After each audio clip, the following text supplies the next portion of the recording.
যুবক ভাইরা, তোমরা দাড়ি কাটো কেন? তোমরা দাড়ি কাটো কেন? তোমরা দাড়ি কাটো কেন? তোমাদের দাড়ি কি সুন্দর! এই কি সুন্দর দাড়িটা তোমরা কাটো কেন? কেন কাটো? দাড়ি রাখো রে, দাড়ি রাখো। তুমি ইহুদিদের সাপোর্ট করো কেন? ইহুদিদের আদর্শ মানো কেন? যারা কিনা ইহুদিরা, যারা কিনা জাহান্নামের সার্টিফিকেট প্রাপ্ত, তারা তাদের সাপোর্ট করো কেন? তাদের আদর্শ মানো কেন?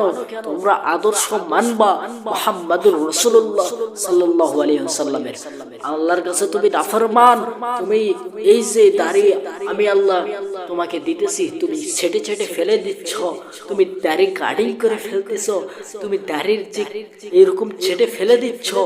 আমি আল্লাহ বান্দাকে এই সুন্দর সুন্দর আকৃতি দিয়ে সৃষ্টি করেছি, এরকম বান্দাকে দাড়ি দিয়েছি। কি সুন্দর একটা আদর্শ লাগবে।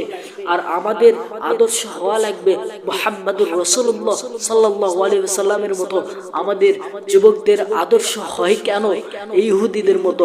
আমাদের যুবকদের আইডল, যুবকদের আদর্শ হবে মুহাম্মাদুর রাসূলুল্লাহ সাল্লাল্লাহু আলাইহি ওয়াসাল্লাম। আমাদের আদর্শ কেন ইহুদিদের মতো হয়? হ্যাঁ, কেন ইহুদিদের মতো হবে? আমাদের আদর্শ হবে মুহাম্মাদুর রাসূলুল্লাহ সাল্লাল্লাহু আলাইহি ওয়াসাল্লামের আদর্শ।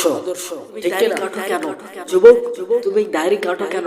ওই মুরব্বী বাবা, তোমার বয়স হয়ে গেছে, তুমি দাড়ি কাটো কেন? এই এই যুবক, তোমার বয়স 22 হয়ে গেল, তুমি এখনো দাড়ি রাখো না, ছেটে ছেটে ফেলে দাও। এই যুবক, তোমার বয়স 25 হয়ে যাচ্ছে, তুমি দাড়ি কাটিং করো কেন? হ্যাঁ, তোমার যে লোম, চোখের লোম, একটাবার চিন্তা করে দেখেন, তোমার যে চোখের লোম, এই লোম তো বড় হতে হতে তো এরকম ঢেকে যেত। তারপরে আল্লাহ সুবহানাহু ওয়া তাআলা লোমের জায়গা লোম সিস্টেম করে রেখে দিয়েছে। তুমি কেন লোমের এই সাইড দিয়ে বিট করো? লোমের এই সাইড দিয়ে কাটো কেন? হ্যাঁ, তুমি দাড়ি কাটো কেন? তুমি যেই দিন থেকে দাড়ি কাটবে, মনে করো তুমি আজকে দাড়ি কাটলে, আজকে দাড়ি কাটার পর থেকে সেকেন্ডে সেকেন্ডে তোমার কবিরা গুনাহ হচ্ছে।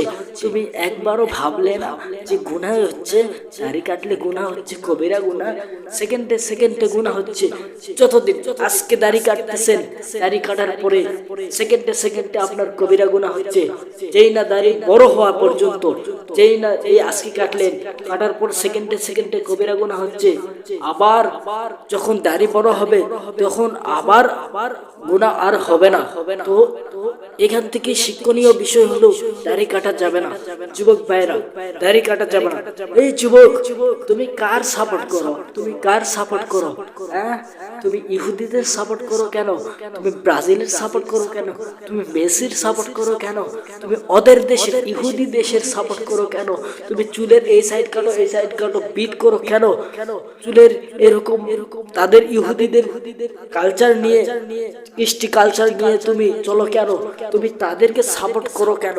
যারা কিনা জাহান্নামের সার্টিফিকেট প্রাপ্ত, এরকম আদর্শ মানো কেন? তুমি আদর্শ মানবা মুহাম্মাদুর রাসূলুল্লাহ সাল্লাল্লাহু আলাইহি ওয়াসাল্লামের আদর্শ মানবা, দাড়িগুলো রেখে দিবা, মোজগুলো ছেড়ে ফেলবা। এই মুরব্বি, এই মুরব্বি, আপনি এরকম মুজ রেখে দিচ্ছেন, দাড়িগুলো কাটতেছেন কেন? হ্যাঁ, দাড়িগুলো কাটতেছেন কেন? দাড়ি রাখেন না কেন মিয়া? দাড়ি রাখেন, দাড়ি রাখেন। অনেকে বলে দাড়ি সিটপিট করে।